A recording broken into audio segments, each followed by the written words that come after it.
Muy buenas tardes, queridos hermanos.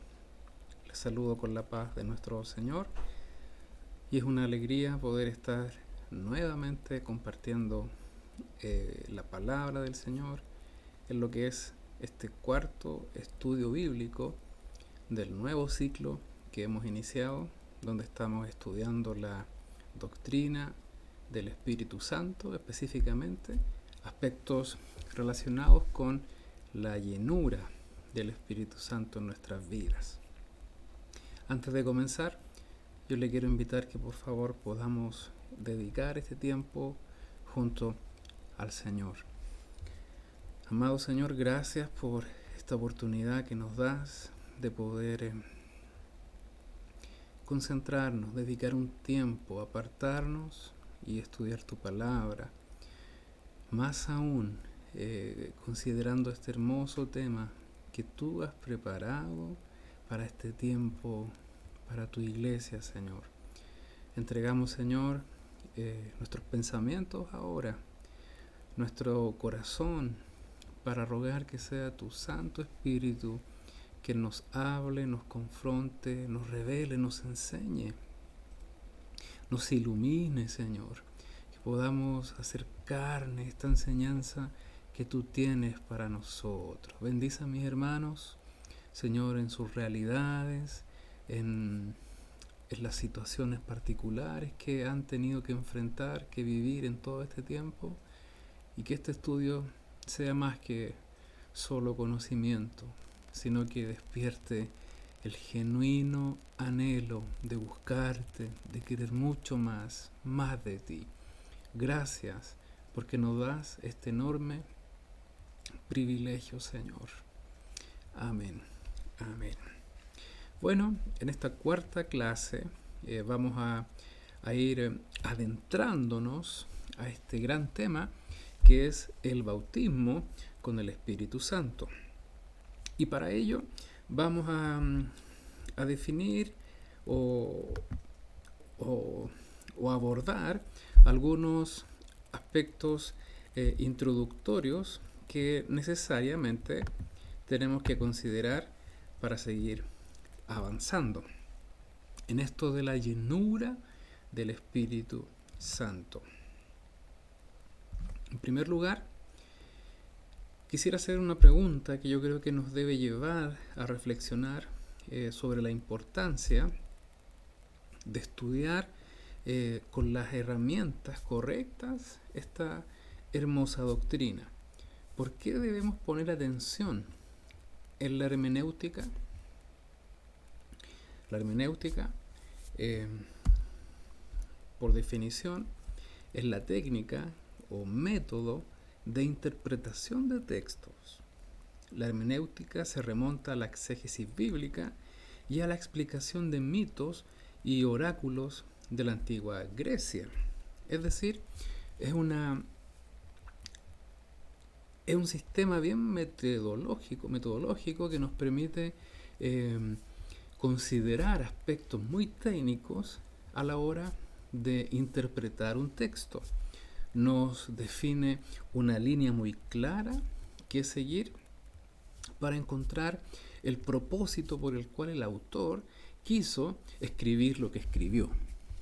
No son elementos que debemos considerar al azar, sino que hay aspectos tan básicos como la cultura, el idioma, el contexto histórico, que van sumando para que la interpretación general del texto tenga el enfoque preciso, lo que quiso decir el autor para el público que estaba ahí. Es decir, es un desafío poder encontrar este objetivo cada vez que nosotros leemos la palabra del Señor. Dicho esto, hay dos aspectos que hacen muy relevante poner atención en una correcta interpretación bíblica cuando pensamos en la doctrina del Espíritu Santo y cuando pensamos específicamente en la llenura del Espíritu Santo. El primero de ellos es el explosivo movimiento que abarca pentecostales, carismáticos y elementos de la tercera oleada, que no está unificado en su comprensión del bautismo del Espíritu. Sí, a lo largo de la historia hay muchos pensamientos, muchas doctrinas que ponen un énfasis particular con lo que determinados textos señalan y prefieren abrazar una determinada interpretación. Y en segundo lugar, hay tres fuentes que han lanzado serios retos a la doctrina desde un punto de vista de interpretación. Y es lo que quiero, con la ayuda del Señor, que podamos abordar en esta hora. Hoy día vamos a tratar de avanzar en un temario con 3 puntos. El primero de ellos es las consideraciones hermenéuticas básicas, es decir, los aspectos técnicos que tenemos que conocer, manejar y considerar al momento de estudiar la doctrina del Espíritu Santo. En segundo lugar, la promesa del Espíritu Santo en el Antiguo Testamento, porque el Nuevo Testamento es el cumplimiento de todo aquello que Dios quiso hacer con su pueblo en el Antiguo Pacto. Y términos alternativos para el bautismo del Espíritu. Vamos a darnos cuenta que este hecho poderoso, sobrenatural, que comenzó en la iglesia y en el Pentecostés, tiene varios términos y distintos términos en relación a lo que los autores van contando, pero que significa lo mismo. Y en esta hora, en esta tarde, es muy importante que los conozcamos y sepamos que cuando determinado autor dice cierta frase, es la misma que otro autor dice de otra manera y que apunta al mismo propósito, que es el bautismo del Santo Espíritu. Muy bien. Existen 3 corrientes que nosotros en este tiempo tenemos que poner mucha atención. Por supuesto que son corrientes teológicas que si no estamos preparados nos pueden no solo desviar, sino que también poner en un punto bastante complejo. Sí, 3 corrientes que vamos a considerar en profundidad ahora. La primera de ellas tiene relación con la postura teológica de los cesacionistas. Es una corriente teológica que postula que los dones extraordinarios o la manifestación del Santo Espíritu no continuó después del primer siglo. Es decir, hay cristianos en este tiempo, en este año 2020, que sostienen que lo que vivió la iglesia en Pentecostés hasta el primer siglo fue exclusivo para ellos. Es decir, que la obra del Espíritu Santo cesó, terminó a partir del segundo siglo. Y hay corrientes, hay iglesias reformadas o protestantes o evangélicas que abrazan esta forma de interpretar esta doctrina. Por eso es muy importante considerar las 3 líneas que yo creo y creemos que marcan fuertemente las distancias o las diferencias al momento de pensar, al momento de estudiar y querer empaparnos de esta maravillosa doctrina. La segunda de ellas es los continuistas, es decir, aquellos que no son cesacionistas.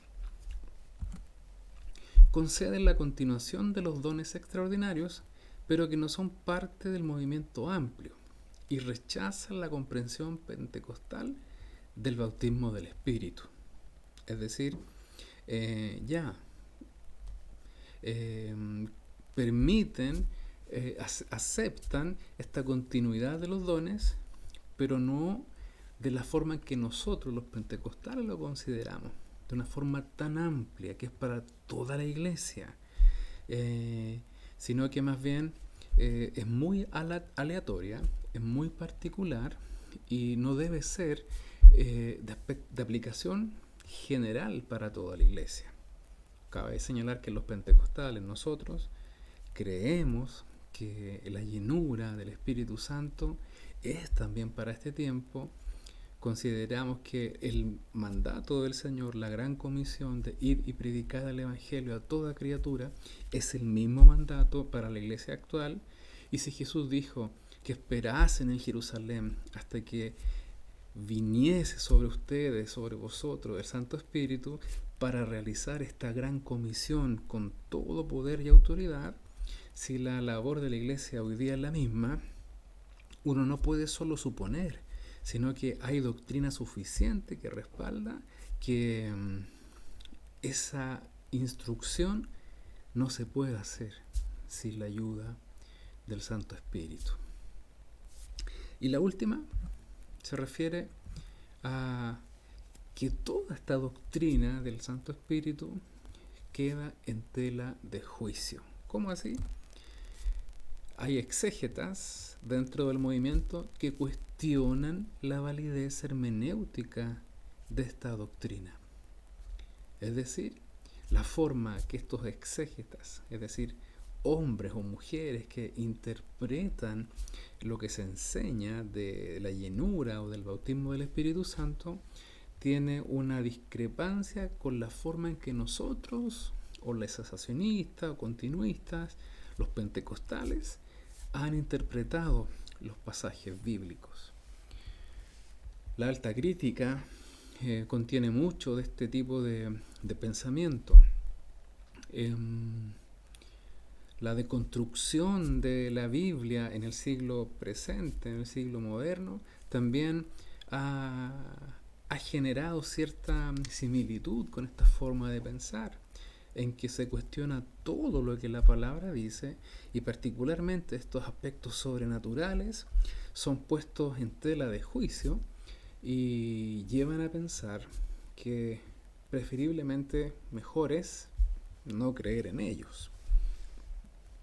Bueno, por supuesto que nosotros abrazamos, creemos firmemente que el Espíritu Santo está entre nosotros, que Dios es el mismo ayer, hoy y lo será por siempre, y que si prometió este poder sobrenatural para una gran comisión, según Hechos 1:8, que si prometió este fuego, como predicaba Juan el Bautista, que marcaría nuestras vidas con un poder sobrenatural, está preparado para todos los que creen.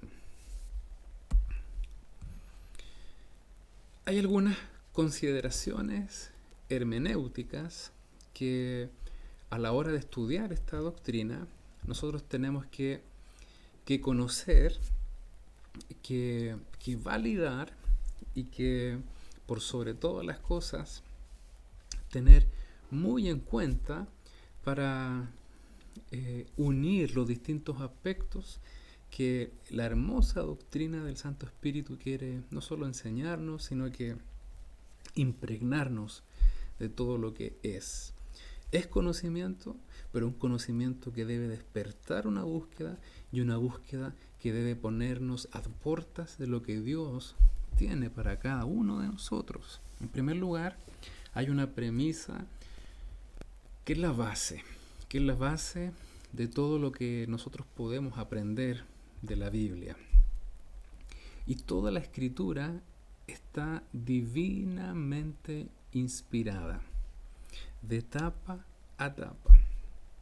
Estos más de 40 autores que escribieron en un periodo de casi 2000 años, distintos géneros literarios, distintas culturas, distintos momentos históricos, hacen coincidir un solo mensaje, y ese mensaje que es la redención de un pueblo, la redención que Dios ha provisto por Jesús, es la línea que une desde Génesis a Apocalipsis, sobre la base de una verdad. Dios se ha querido revelar, Dios se ha querido dar a conocer, y ese hecho es respaldado y queda patentado, impreso, registrado en la palabra del Señor. Toda la Biblia, toda la Escritura está divinamente inspirada por Dios. Eso es una realidad, eso es la primera consideración al momento de interpretar la palabra del Señor, al momento de interpretar esta maravillosa doctrina del Santo Espíritu. ¿Qué más? La exégesis de la Escritura debe ser controlada por un entendimiento apropiado de la disciplina de teología bíblica. Por supuesto que sí. Hay elementos que provee la teología sistemática, por ejemplo, la obra de la redención de nuestro Señor. Eso se llama en teología soteriología, que es la obra de salvación que revela el plan de Dios y la obra de Cristo en la cruz. Y lo vinculo con esta enseñanza de la llenura, del bautismo del Espíritu Santo, porque si Jesús no hubiese muerto, si Jesús no hubiese resucitado, el Espíritu Santo no habría venido. Es decir, hay una correlación de enseñanzas que dependen entre sí, y eso se afirma en una disciplina teológica bíblica. A todo autor bíblico se le debe entender en sus propios términos. A ver, ¿cómo es esto? Por ejemplo, Mateo perfila su evangelio para un público específico, que eran los judíos, el pueblo de Dios, y por ello enumera una genealogía muy particular para demostrar que efectivamente Jesús era el Mesías y que provino de esta genealogía pura de Israel.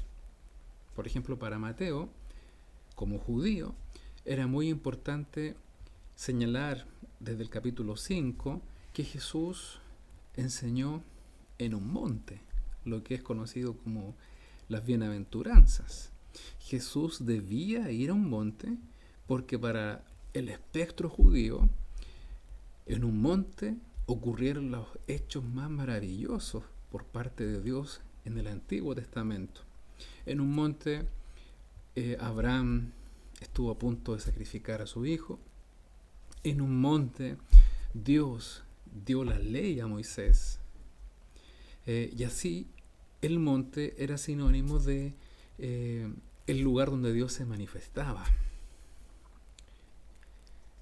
Y cuando Mateo utiliza esa figura tan gráfica y tan práctica, está apuntando a una característica o un aspecto cultural, religioso muy específico del público al cual quería llegar.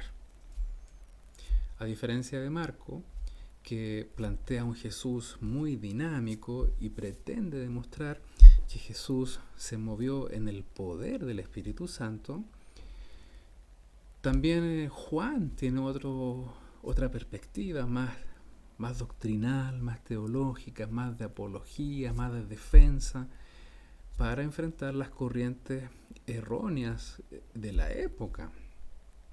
Y así uno se da cuenta que el autor incorpora parte de lo que él quiere transmitir a un público en particular, y es muy distinto de cómo lo haría otro autor.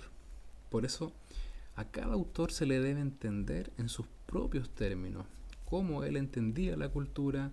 Por ejemplo, Lucas, es muy importante el énfasis que le da a los desprovistos, a las viudas, incluso a las mujeres. Presenta un Jesús muy cercano a aquellos que la sociedad estaba rechazando.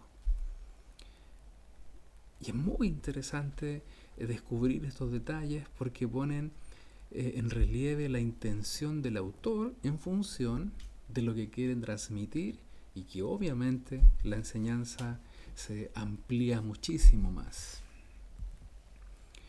Los diferentes autores bíblicos suelen enfatizar aspectos diferentes. Por supuesto que sí. Recuerdo un relato en particular cuando en uno de los evangelios el autor señala que dos hermanos querían ocupar los lugares de honra cuando Jesús estuviese en su reino. Y a diferencia, por ejemplo, de lo que señala uno u otro, uno pone esa intención en la propia boca de los discípulos. Señor, permítenos que cuando estés en tu reino, yo me siente a la diestra y mi hermano a la siniestra, a la izquierda. Y Jesús le dice, no les corresponde a ustedes pedir eso. Y ahí los discípulos se enojan con estos dos, que eran los hijos del trueno. Pero otro evangelio señala que la mamá de ellos le hace esta petición a Jesús. ¿Hay contradicción? No, no la hay. Porque para un autor, poner estas palabras en la boca de sus discípulos podía afectarlo de una manera negativa. Pero para otro, este hecho es visto desde la perspectiva de que una mamá intercede también por sus hijos. La petición es la misma, solo que vista en perspectivas distintas o diferentes. Para uno, no debía haber ninguna tacha, ninguna falla en los discípulos. Y para otro, se presenta a los discípulos como son, con el ímpetu, con esta capacidad de reaccionar y de pedir sin muchas veces pensar. Número 5. Después de haber entendido primero a un autor bíblico en sus propios términos, se debe relacionar su enseñanza con la de otros autores y con todas las escrituras.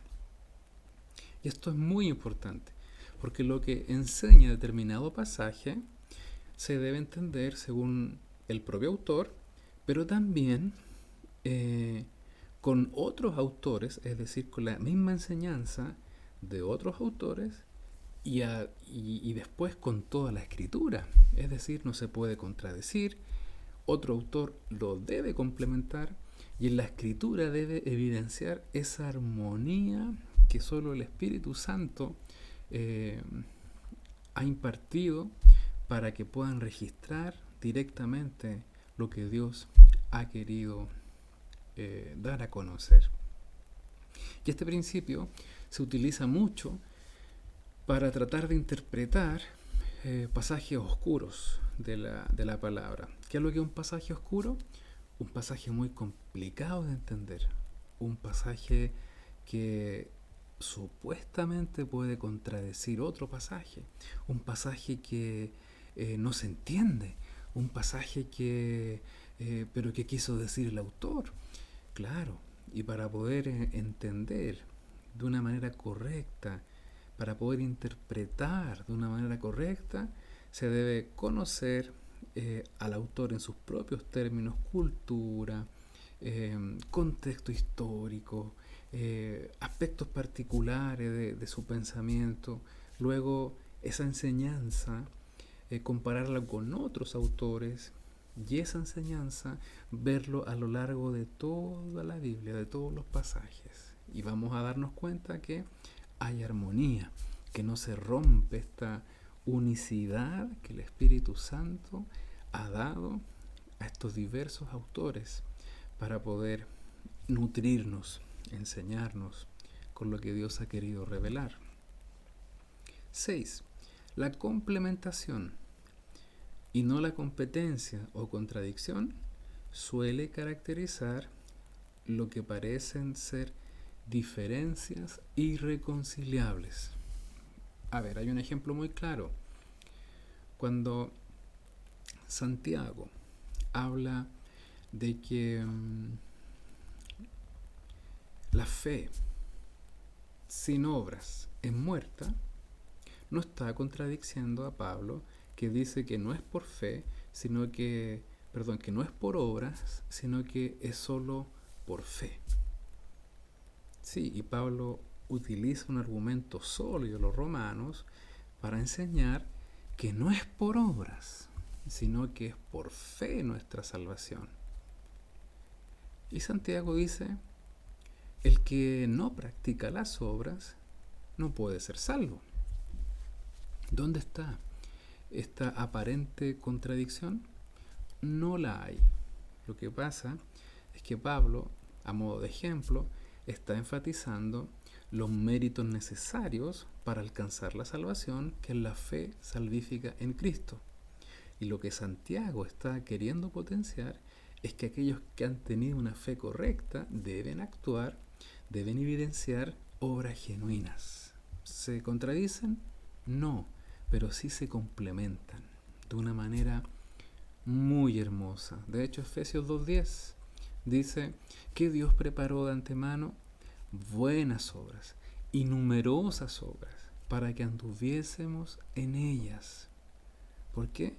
Porque somos salvos. Debemos evidenciar, es decir, que los demás vean en nosotros actos que glorifiquen el nombre del Señor. Número 7. Los escritos de Lucas pertenecen al género histórico, pero el libro de los Hechos es más que una historia de la iglesia primitiva. Sabemos que Lucas escribió estos dos tremendos libros, que el primero de ellos, el Evangelio, da a conocer lo que Jesús vino a enseñar y a hacer, y el segundo, que es Hechos, viene a enseñar de una manera cronológica el avance de la iglesia después de que el Señor fue ascendido. Y aquí Lucas aporta en su evangelio aspectos históricos. Utiliza las entrevistas, utiliza relatos precisos y para ello va a distintas fuentes y lo refleja de una manera muy ordenada. Y el libro de los Hechos también pone en orden ciertas cosas. Están los viajes misioneros de Pablo, está el crecimiento explosivo de la iglesia, lo que ocurrió en el Pentecostés, pero más que historia, Lucas desarrolla una teología clara de cómo el Espíritu Santo fue el que permitió que la iglesia avanzara de la manera que lo hizo. Entonces, Hechos no es solo un libro histórico, sino que plantea el pensamiento teológico que Lucas quiere desarrollar para demostrar que fue el Espíritu Santo, que fue esa experiencia maravillosa de los discípulos en Pentecostés, lo que marcó un antes y un después en la forma de vida que esta naciente iglesia estaba comenzando a vivir. Dentro del marco de trabajo del método histórico crítico de interpretar las escrituras, la disciplina llamada crítica de la redacción ha ganado una amplia aceptación en años recientes. ¿Y qué se refiere en esto con la crítica de la redacción? Es precisamente considerar elementos en que el autor da a conocer los hechos basados en el pensamiento teológico que quiere demostrar. Número 9. Relacionado con el punto anterior está el hecho de que por naturaleza el hecho de escribir historia es algo selectivo y subjetivo. ¿Ustedes sabían eso, no? Muchos de nosotros hemos escuchado que la historia es una sola, pero no.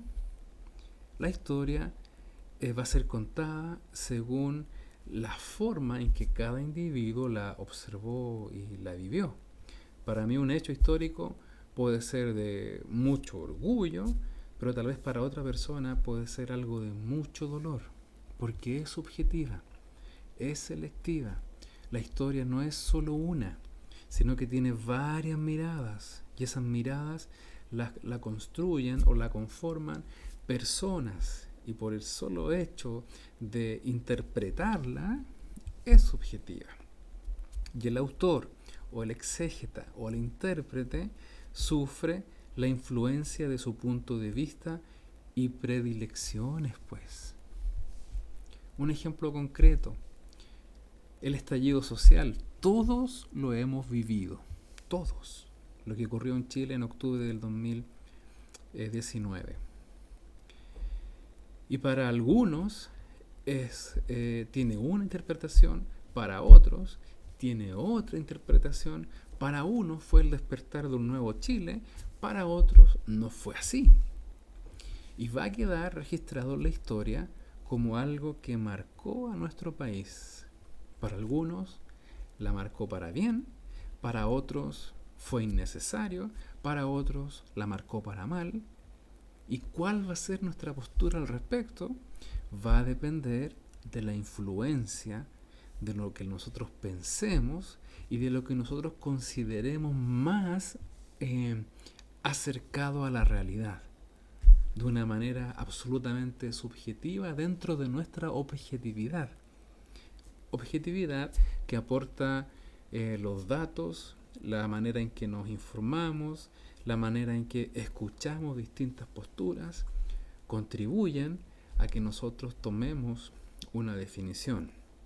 Lo mismo sucede, a modo de ejemplo, en el libro de los Hechos, pero con la salvaguardia de que la historiografía de Lucas, a fin de cuentas, no es suya, sino que es del Espíritu Santo.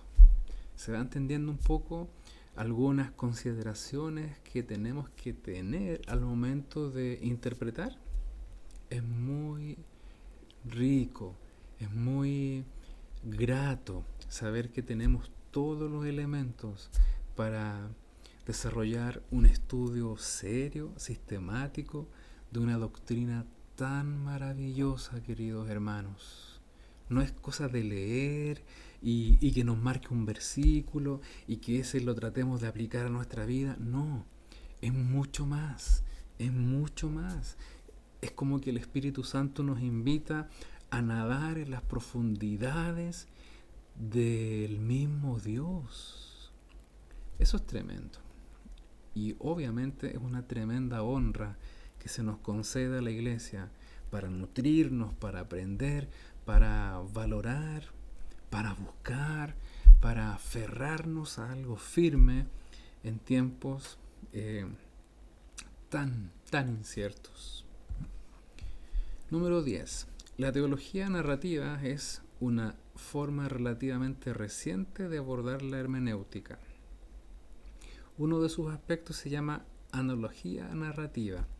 Este aspecto de analogía de la teología narrativa tiene afinidades con el enfoque pentecostal tradicional de entender el bautismo del Espíritu sobre la base de las narraciones de hechos. Es decir, esta analogía narrativa está agarrando fuerza y tiene mucha afinidad con la forma en que nosotros interpretamos, y cuando hablo de nosotros me refiero a los pentecostales, aquellos que creemos que el Espíritu Santo sigue vigente en esta época, que esa experiencia inicial que vivieron esos como 120 en el Pentecostés, en ese aposento alto, es la misma que Dios ha provisto para nosotros, está a disposición nuestra, y esta analogía narrativa permite unir distintos aspectos que facilitan esta forma de interpretar correctamente la palabra. Número 11. Una objeción al entendimiento pentecostal del bautismo del Espíritu es que se basa en el precedente histórico, que se dice no se puede usar para establecer doctrina. De hecho, una de las críticas más fuertes de esta rama sostiene que con la historia bíblica no se puede establecer doctrina. Con los libros históricos no se puede establecer doctrina. Con hechos no se puede establecer doctrina porque es historia. Pero dentro del marco de trabajo histórico crítico de interpretar las escrituras, la disciplina llamada crítica de la redacción ha ganado una amplia aceptación en años recientes. A ver, esto de que Hechos sea considerado un libro histórico no inhibe que ahí encontremos doctrina. De hecho, de la forma en que Lucas plantea esta cronología de hechos, porque sí, efectivamente hay historia, Lucas pretende demostrar qué es lo que impulsó la cronología de hechos. Es decir, la historia se marcó de esta manera porque lo que había detrás, es decir, la intención del Espíritu Santo llevó a la iglesia a determinado punto. Sí, y ahí no estamos hablando de una interpretación subjetiva de la historia, sino que al contrario, una interpretación muy objetiva, basada en hechos cronológicos, basada en demostración de cómo la expansión de la iglesia pudo lograrse en este primer siglo. Es decir, la tremenda victoria de la iglesia a lo largo de la historia del primer siglo fue porque el Espíritu Santo, su obra, cómo visitó a determinados hombres y mujeres, los milagros que se hicieron, la forma en que capacitó de poder, la forma en que infundió de nuevo en los cristianos de esa época, es la misma que está disponible hoy en día. ¿Historia? Sí, pero una historia que tiene un impacto ahora también, porque el Espíritu Santo, que la provocó, no ha cambiado, es el mismo. Y otra objeción a la posición pentecostal se basa en la intención del autor. ¿Sí? Lo dijimos a un comienzo, poniendo como ejemplo Mateo, pero hay una crítica muy reciente que señala que no, esa forma de interpretación que el autor añade debe ser cuestionada.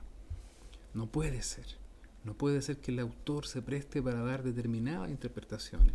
Y esa es una crítica que en la actualidad se está desarrollando en el ámbito evangélico, o en el ámbito cristiano, o en el ámbito pentecostal, si queremos llamarlo de una manera. Pero ojo, todas estas consideraciones, estas protestas a la forma en que nosotros interpretamos la palabra y la Biblia, tenemos que conocerla, tenemos que evaluarla en su mérito. No podemos defender nuestra doctrina sin antes conocer algunos aspectos que efectivamente la están atacando. Pedro dice que tenemos que presentar defensa, una apología de nuestra fe a todo aquel que demande de nosotros una creencia correcta. Y este ejercicio yo creo que debe potenciarse en la vida de cada cristiano. No debemos conformarnos, por ejemplo, que se nos enseñe esto en la escuela bíblica, en la escuela teológica o en las predicaciones y aceptarlo, sino que me encantaría que quienes estén viendo este video puedan tener la misma intención de los discípulos o los creyentes de Berea, que escuchaban con atención, pero comprobaban si lo que el predicador estaba diciendo era efectivamente cierto. Y cuando comprobaron que era cierto, creyeron con mucho más fervor las enseñanzas de Pablo. Sí, hoy día, más que nunca, el pueblo cristiano, los cristianos, tienen oposición y esa oposición muchas veces nace de adentro. ¿Y cómo enfrentarla? Con un conocimiento profundo de esta maravillosa palabra, revelación de Dios, que nos da herramientas para poder interpretar correctamente. Relacionado con la objeción previa, es la idea de que solo grupos representativos en hechos tuvieron una experiencia iniciadora especial del Espíritu para mostrar el esparcimiento y lo inclusivo del Evangelio. Yo he escuchado que todos los milagros, toda la manifestación de poder que vemos en Hechos fue permitida porque la iglesia estaba recién naciendo y necesitaba expandirse a todas las naciones, y por eso ciertos hombres fueron visitados de una manera muy particular. Es una forma de pensamiento muy similar a la del Antiguo Testamento. Es muy restringida en términos de que el Espíritu Santo solo visita o visitaba a hombres y mujeres escogidos para una función específica en determinado tiempo. No era algo permanente, no era algo general. Teológicamente, esa diferencia se conoce como la democratización del Espíritu, es decir, que es para todos, no es solo para algunos. Y claro, hay grupos que sostienen que esa intervención del Espíritu Santo en el primer siglo era solo para algunos y para que el Evangelio corriese. Nosotros creemos que Dios no ha cambiado, que el Espíritu Santo es Dios. Nosotros creemos que las promesas que están en la Biblia son para ti, son para mí, son para la iglesia. Nosotros creemos que así como Jesús comisionó a sus discípulos con una gran responsabilidad y que no se movieran de Jerusalén hasta que viniese el Santo Espíritu sobre ellos, creemos también que esta gran comisión que la iglesia debe enfrentar en este tiempo debe ser en la fuerza de su Espíritu y no con nuestras propias fuerzas. En definitiva, nosotros creemos que lo que dice la Biblia, que lo que dice Hechos, que lo que dice Juan, que lo que dice Lucas, que lo que dice Pablo en Efesios, que lo que se nos enseña tanto en esta teología sistemática de diversos autores, es para hoy día, porque Dios no ha cambiado, porque Dios quiere dar lo mejor a su iglesia, porque Dios quiere dar lo mejor a sus hijos, Dios quiere dar lo mejor a los que creen en Él. La promesa del Espíritu Santo en el Antiguo Testamento. Sí, esto no es solo del Nuevo Testamento, de hecho, el Nuevo Testamento es el cumplimiento a la perfección de lo que el Antiguo Testamento anunciaba. Y el Antiguo Testamento ya hacía referencia a esto maravilloso. El Antiguo Testamento es un preludio indispensable para la consideración del bautismo en el Espíritu Santo.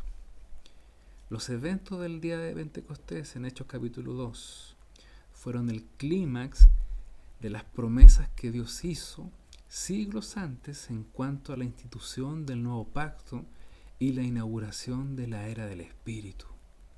Es maravilloso porque hay dos pasajes que son muy importantes a la hora de estudiar y comprender cómo el Antiguo Testamento se une en el cumplimiento con el Nuevo Testamento, y lo encontramos en Ezequiel 36, 25 al 27, y en Joel 2, del 28 al 29. Ezequiel dice así: esparciré sobre vosotros agua limpia, y seréis limpiados de todas vuestras inmundicias, y de todos vuestros ídolos os limpiaré. Os daré corazón nuevo, y porque pondré espíritu nuevo dentro de vosotros, y quitaré de vuestra carne el corazón de piedra, y os daré un corazón de carne, y pondré dentro de vosotros mi espíritu, y haré que andéis en mis estatutos, y guardéis mis preceptos, y los pongáis por obra. Es decir, en todo aquello que Israel fracasó, en tratar de cumplir la ley, que era imposible cumplirla, en los aspectos en que Dios quiso agradarse con su pueblo, pero no lo pudo hacer porque tenía un corazón de piedra, endurecido. Dios quiere cambiar la misma esencia del hombre y la mujer, poniendo de su espíritu en nosotros. ¿Qué manera de cambiar? ¿Qué manera Dios había diseñado para poder ver en su pueblo cómo ellos cumplían la ley, no por obligación, no porque era impuesta para obtener bendición, sino porque iba a brotar del mismo interior de cada persona obedecer a Dios, porque iba a tener un corazón nuevo y una mente nueva, producto de la acción del Espíritu Santo. Ya había un anticipo de lo que esta obra divina iba a ser en lo que Dios siempre había soñado. Sin la intervención del Espíritu, esto no sería posible. Aquí Ezequiel, muchísimo antes de que esto ocurriese, ya estaba anunciando que venía un tiempo nuevo, un tiempo especial, donde Dios daría a conocer una nueva forma de relacionarse a través de su Santo Espíritu. Y en Joel, este pasaje es muy conocido, versículo 28, y después de esto derramaré mi espíritu sobre toda carne, y profetizarán vuestros hijos y vuestras hijas, vuestros ancianos soñarán sueños, y vuestros jóvenes verán visiones, y también sobre los siervos y sobre las siervas derramaré de mi espíritu en aquellos días. ¿No fue eso lo que ocurrió en el Pentecostés? ¿No fue eso lo que ocurrió en el libro de los Hechos que Lucas muestra tan minuciosamente, no solo para los judíos, sino que también para los samaritanos, para los gentiles? Cómo Dios comenzó a derramar de su Santo Espíritu como cumplimiento de profecías del Antiguo Testamento, no para un grupo exclusivo, sino que ahora para todos, sobre toda carne. Y tal vez hay muchos hermanos que han buscado esta experiencia sobrenatural y creen que no, esto no es para mí. Sí, hermano, es para usted. Es para usted. Es para toda carne. Hechos capítulo 2 dice: para todos los que están lejos, para todos a los que Dios, nuestro Dios, llamare. Es maravilloso. Y respecto a las profecías del Antiguo Testamento, vemos una doble promesa del Padre, tanto Ezequiel y una vinculación especial entre Joel y Moisés. Por ejemplo, esta doble promesa, esta promesa para Ezequiel sería de limpieza, en cambio para Joel y Moisés de dotación, de una capacidad. Para Ezequiel vendría un nuevo corazón, un nuevo espíritu, mientras que para Joel esto vendría para profetizar, sueños, visiones. Para Ezequiel esto comenzaría como un espíritu dentro de, y Joel un espíritu que es derramado, que es sobre los creyentes. En Ezequiel se menciona un cambio moral, pero en Joel y Moisés no se menciona conducta. ¿Por qué se hace relación a Moisés? Es porque Moisés en uno de sus relatos dice: oh, cuánto yo deseara que todo el pueblo profetizase también como una obra directa del Espíritu Santo. Ezequiel plantea una obra interna del Espíritu, mientras que Joel una obra que es observable del Espíritu. La naturaleza para Ezequiel es moral y para Joel es carismática, es decir, produce efectos milagrosos, pero para Ezequiel es tan interna que esa obra interna es la que va a producir cambios. Homólogos del Nuevo Testamento: Juan 3, versículo 3 al 6, Juan 14, 17, Tito 3, 5, 1 Corintios 6, 19. Bautizado por el Espíritu Santo hace referencia al hecho de que somos incorporados en el cuerpo de Cristo. Y bautizados en el Espíritu Santo hace referencia a esta capacitación, a esta investidura de poder. Es decir, la forma correcta de referirnos a esta experiencia maravillosa de ser bautizados o experimentar la llenura por primera vez en el Espíritu Santo no es referirnos a bautizados por el Espíritu Santo, sino que es bautizados en el Espíritu Santo. Esta preposición por o en, a lo mejor para alguno puede ser menor, insignificante, pero hay una diferencia, porque cuando nos referimos a bautizados por, quiere decir que según 1 Corintios 6, 19, bautizados por el Espíritu nos añade al cuerpo de Cristo. Y bautizados en el Espíritu es cuando viene esta investidura de poder, esta capacitación sobrenatural, este derramamiento, esta visitación, esta llenura y bueno, todos los términos que vamos a descubrir un poquito más adelante. ¿Qué son estos? Bautizados en el Espíritu Santo, según Hechos 1:15 y 11:16. Número 2. El Espíritu viniendo o cayendo sobre también es muy observable, muy propio del hecho de referirnos a bautizados en el Espíritu Santo. También esta expresión se conoce como el Espíritu derramado en Hechos 2:17 y 18 o 10:45. Esta manifestación del Espíritu Santo en el creyente se conoce también como la promesa del Padre en Hechos 1:4. Promesa del Espíritu en 2:33 y 39. También se le conoce como el don del Espíritu en el 2:38, 10:45 y 11:17. Todas estas porciones bíblicas que hacen referencia a un nombre particular de la obra del Espíritu Santo es cuando el Espíritu Santo viene y son bautizados con la evidencia de hablar en nuevas lenguas. Sí, Lucas se refiere en diversas maneras al mismo hecho. Le pone nombres distintos a cada experiencia, haciendo referencia a un solo hecho, que es ser bautizados en el Espíritu. Número 7.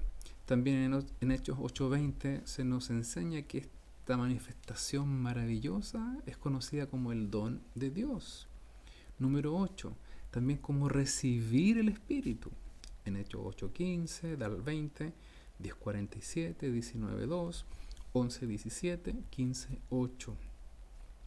Otra más, la número 9. Lleno con el Espíritu. También es lo mismo, ser bautizado en el Espíritu Santo. Hechos 2:4 y 9:17.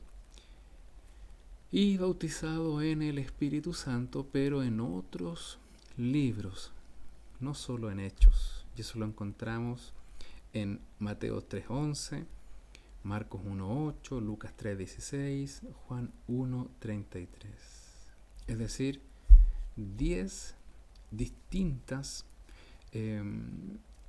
expresiones que hacen referencia a lo mismo.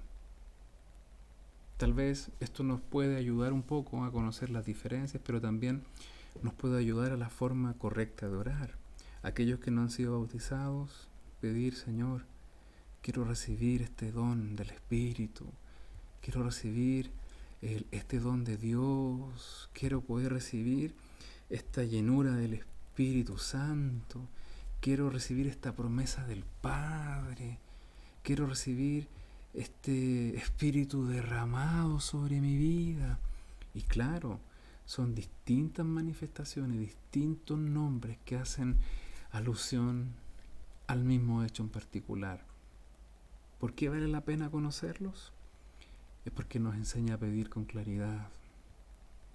Es porque nos hace apuntar, pero de una forma certera, qué es lo que necesita nuestra vida en particular. No es solo conocer por conocer, sino que esto tenemos que llevarlo a una forma tan práctica para poder disfrutarlo. Estos son asuntos, lo que hemos visto hoy día, asuntos introductorios a lo que es el tema central de lo que estamos viendo. Ya a contar de la próxima clase, vamos a comenzar a hablar de lleno con esta hermosa doctrina. En la quinta clase recién vamos a comenzar a profundizar lo que significa el propósito de este bautismo, de esta llenura, de esta manifestación de poder, de este don, de esta promesa del Padre. Es muy importante que conozcamos que el Espíritu Santo es Dios, la obra que hace en el creyente, las consideraciones hermenéuticas para poder interpretar esta doctrina de una manera correcta, cómo orar, cómo identificar en distintos pasajes bíblicos que se refiere a la misma acción. ¿Para qué? Para sentar una base que nos permita afirmarnos y dar pasos certeros en la medida que avancemos en el conocimiento, pero también en la forma práctica de entender y vivir esta maravillosa enseñanza. Yo le quiero invitar a que por favor haga el esfuerzo y pueda acompañarnos en las futuras clases de este estudio bíblico. Va a aprender, pero no solo va a aprender, sino que yo creo que el Espíritu Santo va a despertar un genuino interés de buscarle más. Tal vez hasta ahora es solo conocimiento. Tal vez hasta ahora usted ha intentado con sus fuerzas poder cumplir la palabra del Señor y no ha podido. Tal vez la promesa de Ezequiel se tiene que hacer viva en nuestra carne, en nuestra vida, en su vida. Que el Espíritu Santo ponga un corazón nuevo, un espíritu nuevo. ¿Para qué? Para que así puedan vivir en la plenitud que Dios tiene para usted en este tiempo. Tal vez quiere vivir esa promesa que Joel anunció. Esta manifestación de poder, evidencia externa para un fin en particular.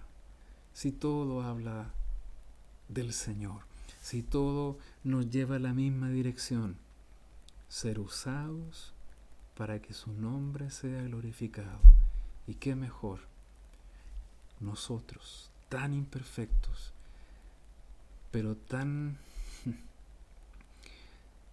capaces de reconocer que solo no podemos, que tiene que morir el orgullo, que tiene que evidenciarse en nosotros la humildad necesaria y reconocer: te necesitamos, Señor. Ya no quiero seguir luchando con mis propias fuerzas, sino que hoy me quiero rendir y quiero empezar a pedir como conviene y quiero empezar a buscarte de una manera distinta. Señor, yo creo que lo que hoy hemos visto, que lo que hemos visto en estas 4 clases, debe marcar algo en mi vida. No es historia. Esto no solo pasó en el primer siglo y murió ahí, sino que yo creo firmemente que esto es para mí. Esto es fe. Sí, y el Espíritu Santo nos quiere iluminar, nos quiere enseñar, nos quiere ayudar para que podamos vivir esta fe de una manera distinta. El Señor tiene tanto por darnos. Que el Señor les bendiga ricamente y le invito nuevamente, si el Señor así lo permite, a que el próximo jueves podamos continuar con esta maravillosa enseñanza de la llenura del Santo Espíritu. Ya no con aspectos introductorios, sino que ya ir al hueso y ver la profundidad de lo que la palabra del Señor tiene para nosotros. Que el Señor les bendiga ricamente, hermanos. Un abrazo, paz de nuestro Señor. Amén.